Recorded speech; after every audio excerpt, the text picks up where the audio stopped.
Selamat pagi saudara-saudari semua. Kembali lagi kita di renungan pagi hari Jumat. Kita di kitab Yeremia di serial penghakiman teratas bangsa-bangsa dari hari Selasa sampai di Yeremia pasal 51. Dimulai dari pasal 46. Allah mulai menghakimi tetangga dari kepada negara-negara di sekitar Israel. Allah menggunakan Babel untuk menghukum Mesir, Filistin, Moab. Sebelumnya telah kita terangkan tentang Mesir dan Filistin, dan hari ini kita menerangkan tentang Moab di pasal 48 yang disampaikan oleh Pastor Tim. Dan terlebih dahulu kita melihat peta, dan tempat ini belum tentu kita tahu di mana. Satu peta, bukan peta di kitab Yeremia,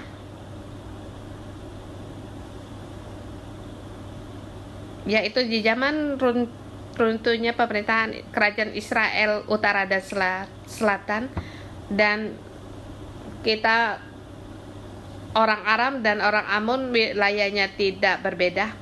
Kita tahu orang Israel mereka berada di Sungai Yordan Barat yang melewat pada Laut Mati,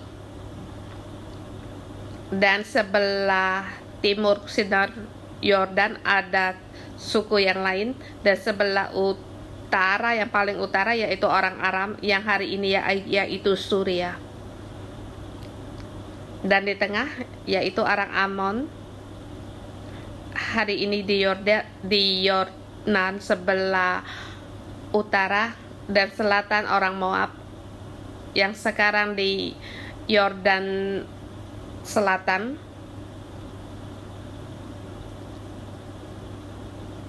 Sungai Yordan di antar Sungai Yordan. Dulu Israel telah menyeberangi sekarang di wilayah Sungai Yordan, dan Israel hari ini dibatasi dengan sungai, dan sebelah selatan yaitu orang Edom, yaitu tentang Israel.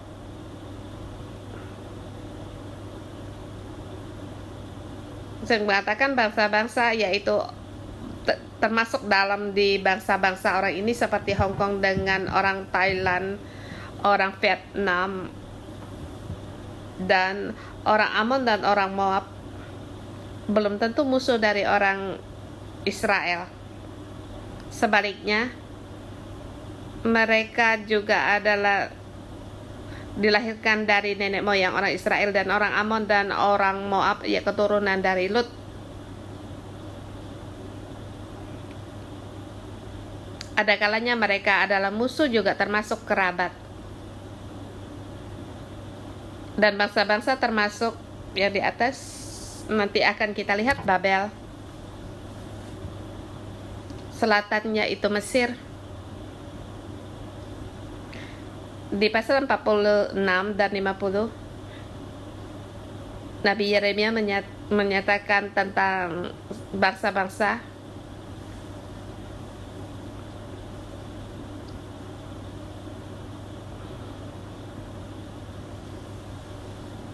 Dan saya pun ada menulis di mana pasal mana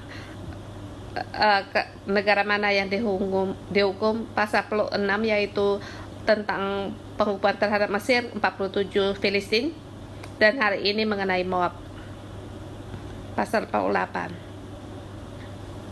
Dan yang pasal yang akan datang yaitu orang Amon Moab di pasal 49, dan di dalam ayat mencatat suku-suku, dan sampai sekarang tidak diketemui lagi buktinya di luar Alkitab, seperti orang Amalek.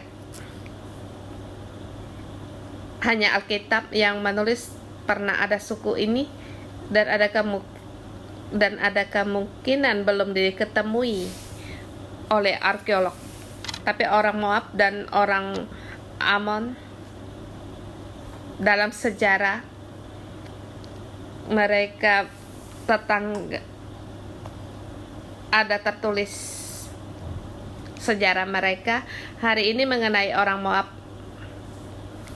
Kita lihat orang sejarah dari Moab,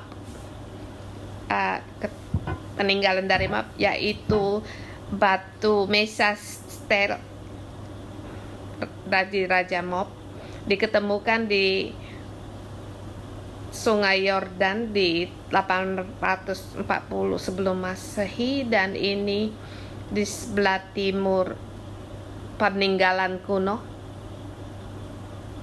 Ini mencatat tentang perkara yang terjadi di 840 sebelum Masehi, dan bagi orang Kristen menulis Raja Aram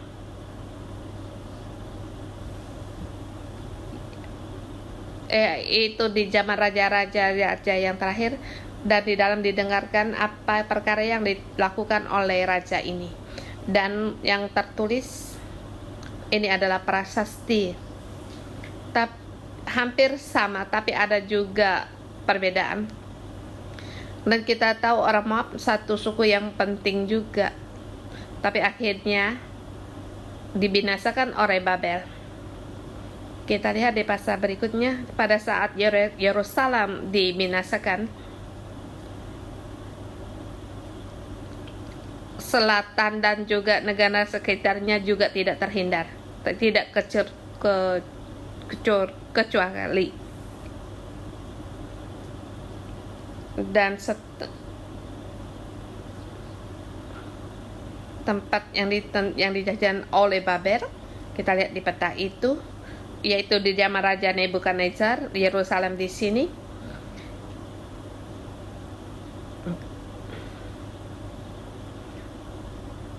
Babel mengalahkan Babel dan Moab, menduduki Moab dan Edom, yang sebelumnya juga Asyur, dan sekarang Israel, Lebanon, Suria.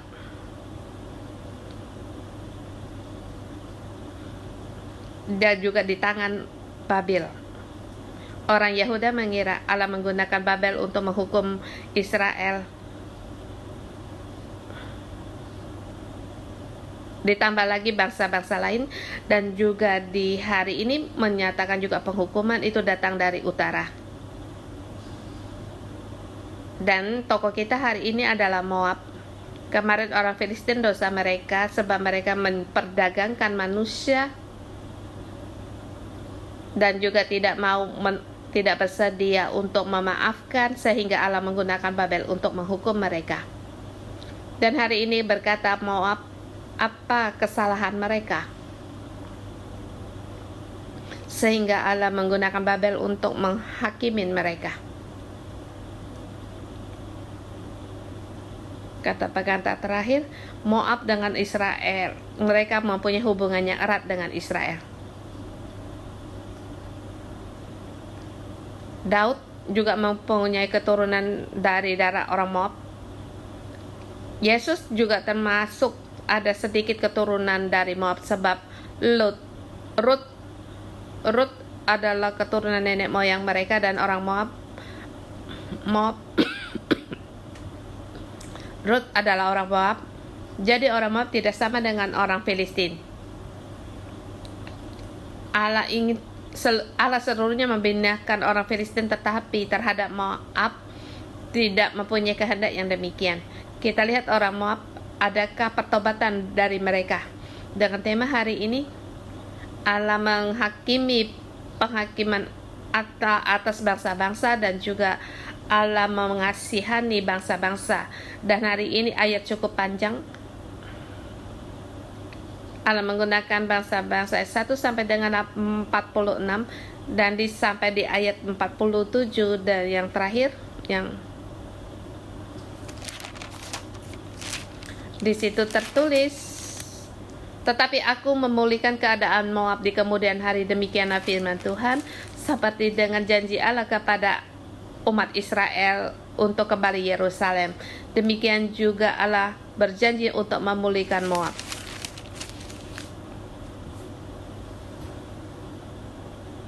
Di sini dilihat adakah orang Moab belajar dari seperti orang Israel.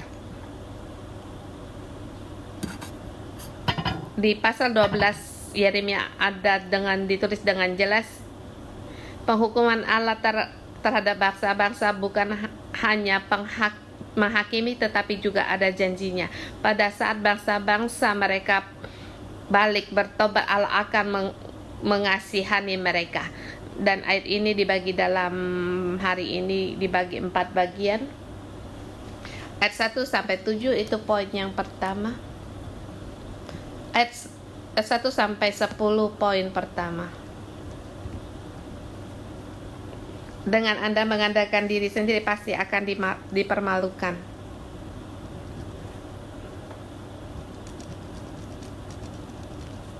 Ayat 1 sampai dengan 5. Penghukuman Allah ada 5 terhadap kota. Ada 5 kota seperti di ayat pertama, celakalah Nebo, dan juga dikatakan Kiryataim menjadi malu dan direbut. Demikian juga ayat 3-4 ada 7 kota yang akan menghadapi penghakiman dengan arti yaitu Moab pasti akan dibinasakan, dan kota-kota ini tidak diketemukan sekarang wilayah mereka, tetapi ada kota-kota dibagi dalam wilayah Gad dan Benyamin. Tapi mengapa mereka menghadapi penghakiman? Di ayat ke-7 dikatakan alasannya, sungguh oleh karena engkau percaya kepada bentengmu dan pembendaharaanmu, maka engkau pun akan direbut.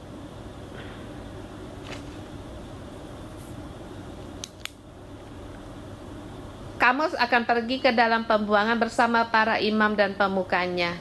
Di sini ada 3 hal, yaitu Moab mengandalkan sendiri, kedua mengandalkan pembendaharaannya, kekayaannya. Moab begitu bisa mengandalkan diri sendiri karena sungai Yordan selatan, yaitu tempat yang tinggi, cocok untuk bertanam anggur, yaitu tempat produksi anggur, menggunakan anggur menghasilkan banyak kekayaan. Dan lagi pula bagi orang Israel dalam sejarah, negara mereka aman dan makmur dalam sejarah. Jadi orang Moab mereka merasa baik dan makmur karena mengandalkan ini, pertama dan kedua. Dan ketiga, karena mereka menyembah Kamos, dewa orang mereka, yaitu tempat penyembahan dewa yang tertinggi di kitab Yosua. Dan tempat itu sering muncul seperti Raja Salomo. Dia juga gagal, dia membangun mezbah untuk Kamos. Ini menyatakan tentang mereka penyembahan berhala mereka. Dan kita berkatakan, tahukah orang Moab tahu bahwa siapa itu Tuhan, sebab mereka punya hubungan terhadap orang Israel, tetapi mereka tetap berpegang teguh pada kepercayaan kepada Allah mereka. Dan melihat orang yang mengandalkan diri sendiri, dia pasti akan dipermalukan. Dan dipermalukan di poinnya pertama itu muncul 2 kali malu. Di ayat pertama malu. Pertama, mereka akan direbut, akan ditawan bersama dengan kerajaan selatan. Dari selatan, orang yang pertama kali diangkut pembuangan di zaman Daniel. Moab pun tidak luput nasib mereka. Imam dan para pemuka mereka bersama. Ini kebiasaan yang diperbuat oleh Babel. Dan kita terus melihat perkara dari orang Moab ayat 11 sampai dengan 25. Dikatakan pada waktunya penuh pasti akan dipermalukan. Di ayat 11 dikatakan Moab hidup aman dari sejak masa mudanya. Dan dia katakan bahwa Moab tidak banyak menghadapi kekacauan atau kegentingan. Dia seperti negara yang aman, tentram, hidup tenang. Maka dia satu negara yang sumber menghasilkan anggur Allah, menggunakan juga anggur untuk perumpamaan dengan anggur untuk menghakimi mereka. Dikatakan anggur di atas tidak dituangkan dari tempayan satu ke tempat yang lain, yang tidak masuk ke dalam pembuangan, sebab rasanya tetap padanya, sebab baunya tidak berubah. Dia hidup tenang seperti anggur di atas endapannya, yang tidak dituang dari tempayan yang satu ke tempat yang lain, yang tak pernah masuk ke dalam pembuangan, sebab itu rasanya tetap padanya dan baunya tidak berubah. Sebab itu sesungguhnya waktunya akan datang, demikianlah firman Tuhan, aku akan mengirim kepadanya tukang-tukang yang akan menuangnya dan mencurahkan tempayan-tempayan dan memecahkan buyung-buyungnya. Anggur dibuat bahwa anggur akan sisa atau endapannya akan mengendap, dan anggur akan dituangkan di tempat tempayan yang lain, hanya tinggal adabannya. Mungkin tuang sana tuang sini, yang ditinggal akhirnya menjadi anggur yang baik. Ayat 11-12 dikatakan Moab seperti anggur yang tidak pernah dituangkan. Jadi Allah hendak di situ mengirim tukang-tukang yang akan menuangkannya, mencurahkan tempayan-tempayan dan memecahkan buyung-buyungnya. Ayat 13-14 dikatakan Moab mereka merasa aman tentram sebab mereka menyembah berhala. Di ayat 13 dikatakan Moab. Ayat 14 juga menggunakan pahlawan-pahlawan mereka. Dengan kekuatan mereka, pahlawan mereka orang yang gagah perkasa untuk berperang. Moab menurut perasaan orang dia mereka kekuatan, tetapi orang-orang ini akan dipermalukan. Dan di situ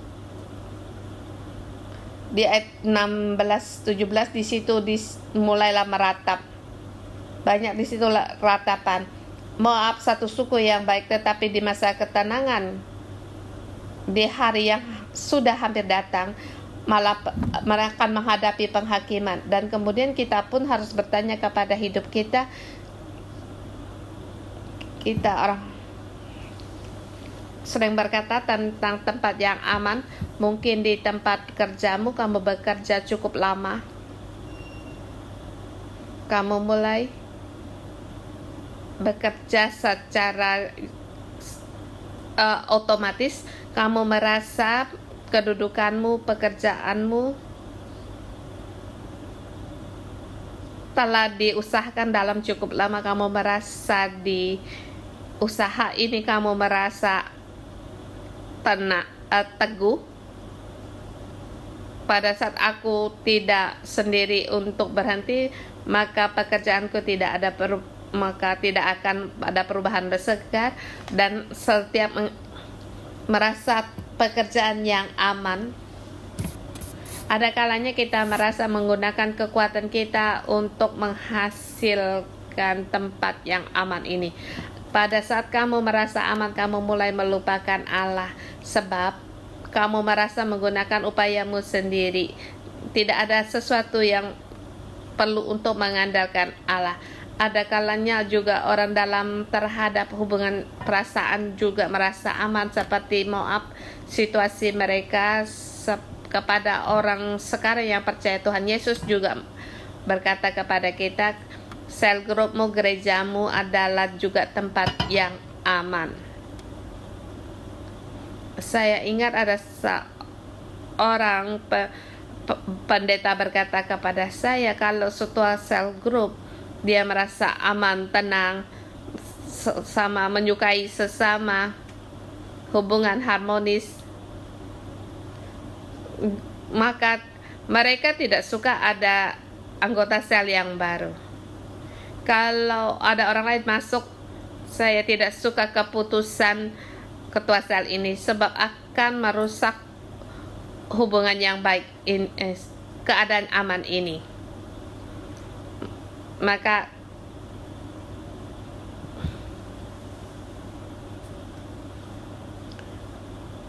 kalau demikian, hidup anggota sel itu mulai berhenti. Mungkin itu situasi kamu dalam perkumpulan sel, mungkin kamu dalam kebaktianmu, kamu setiap hari dengan tekun mendengar kebaktian khotbah, kamu merasa Allah bisa berfirman kepadamu, berbicara kepadamu, tetapi pada waktu yang lama kamu untuk datang kebaktian itu merupakan satu rutinitas bagimu dan mulai merasa tidak berarti, bahkan berasa menjadikan beban. Kamu menemukan perkataan yang disampaikan dalam khotbah tidak membuatkan perubahan dalam hidupmu bertambah dewasa. Saya merasa bukan karena kebaktian khotbah yang bermasalah, tetapi kita seperti orang Moab, seperti endapan dari anggur telah lama didiamkan. Kerinduan terhadap Allah sudah lama. Bahkan kamu mulai di tempat kerjamu, di rumahmu, kamu mulai tidak melihat Allah, dan kita harus berhati-hati sebab orang yang merasa tenang, damai, tidak tahu kapan penghakiman Allah itu akan datang, dan orang yang aman tenang dalam situasi yang dibutakan. Dan kita bertanya dalam hidup kita, dalam setahun adakah terobosan dalam hidupmu atau bertambah dewasa? Adakah kamu menemukan titik rendah dalam hidupmu? Kalau kamu tidak dapat merasakan, ayat ini merupakan peringatan bagimu. Kamu harus seperti anggur ini akan dituangkan. Kamu jangan hanya menjadi tenang, aman saja. Itu tidak berkenan bagi Allah. Di poin yang keduanya, masalah dari Moab, ayat 56-38, dia berkata-kata yang meninggikan hati.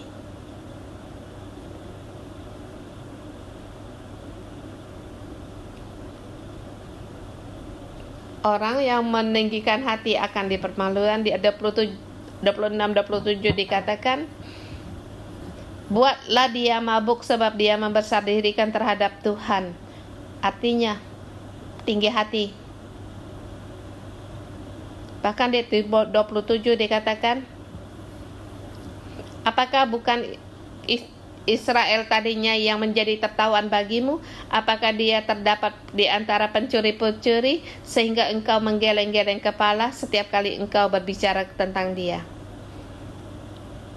Mungkin Moab melihat terpecah utara dan selatan dalam peperangannya.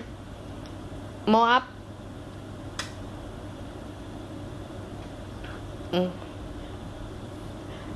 utara telah dilenyapkan oleh Asur. Mungkin Moab di situ mentertawakan mereka, jadi mereka seperti pencuri dan mereka menggeleng-geleng kepala melihat nasib dari Israel utara.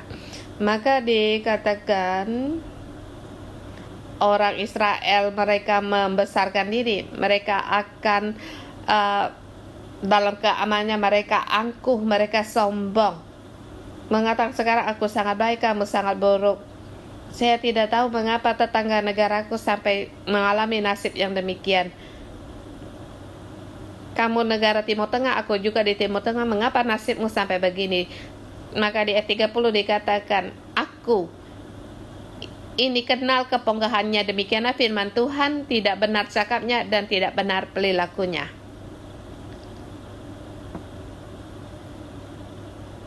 Tuhan tahu segala kata-kata keangkuhannya, kecongkaannya itu adalah sia-sia. Itu tidak benar. Bahkan Allah mulai menghakimi mereka.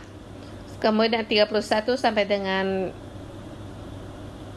38, ratapan yang kedua.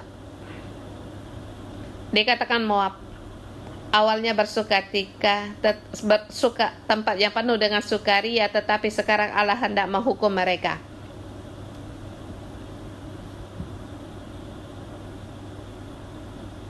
Kesombongan, keangkuhan akan menimbulkan kata-kata yang angkuh dan sombong. Seperti kita bekerja cukup lama, mungkin kamu merasa berhasil dalam bisnismu.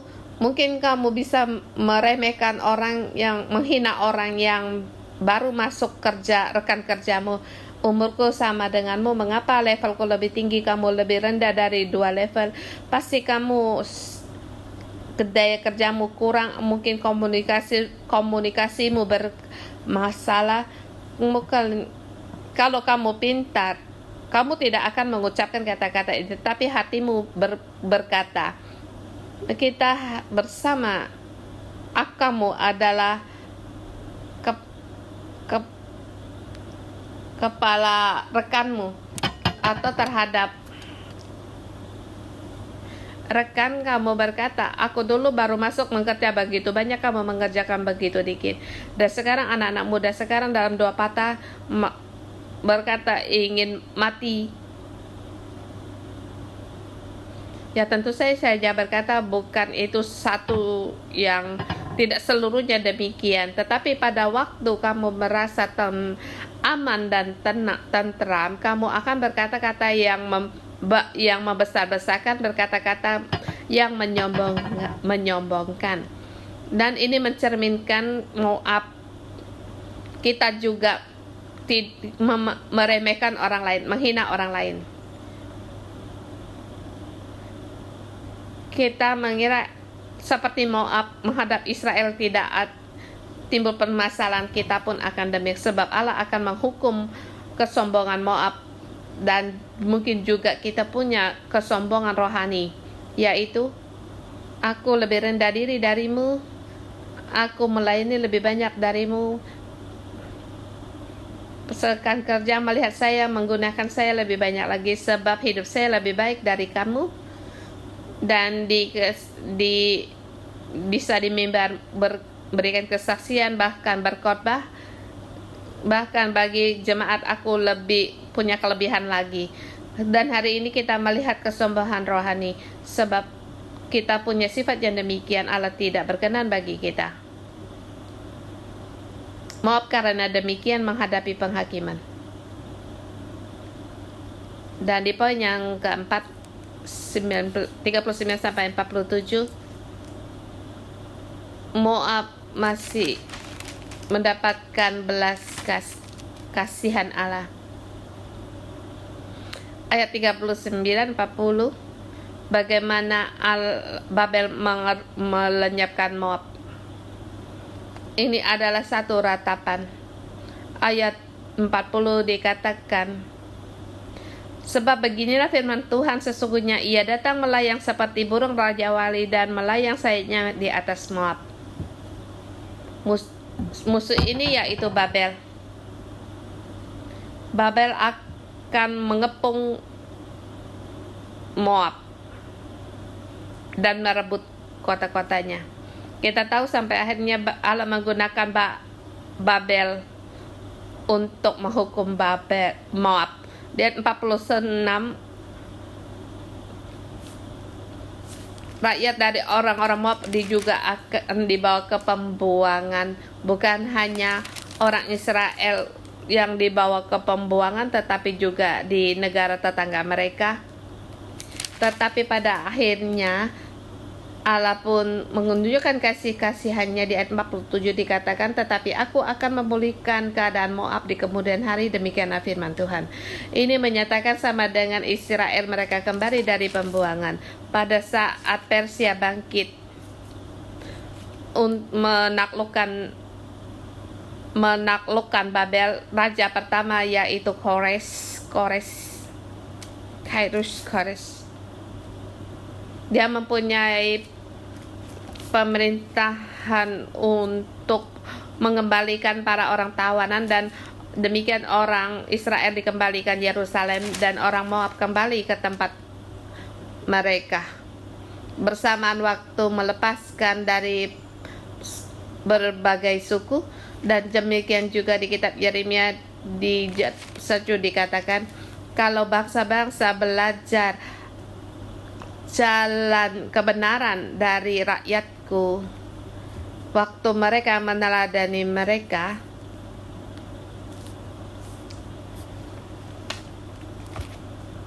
mereka akan didirikan tetap ada di antara tengah-tengahku.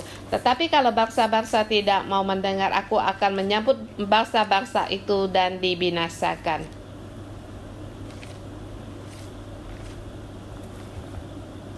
Dan saya melihat adakah orang Moab dalam kecongkakan tinggi kesombongan mereka berubah.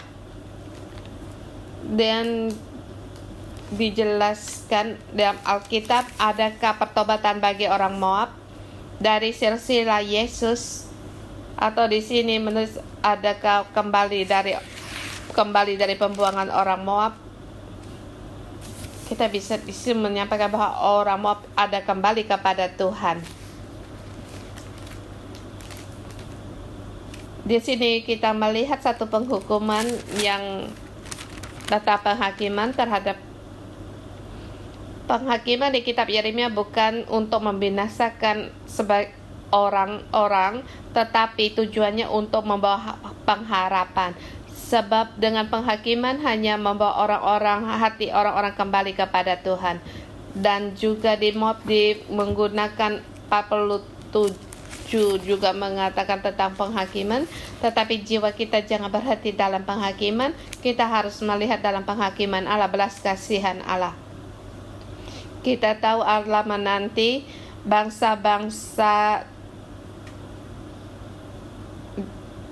dan suku-suku bangsa untuk kembali kepada Allah. Maka hari ini pun kita berpikir, adakah di dalam hidup kita, keluarga kita, teman kita, kehidupan anggota sel kita, kita merasa hidup mereka sangat jauh dari Tuhan, tetapi Allah dengan setia, penuh dengan kasih setia, menanti mereka untuk kembali bertobat, bersama dengan pesan untuk hari kini. Belas kasihan Allah dan harapan Allah lebih besar dari penghakimannya. Dan kita katakan, kita jangan kehilangan harapan, dan mari kita bangkit menyembah Tuhan Allah kita. Puji Tuhan, renungan pagi sampai di sini.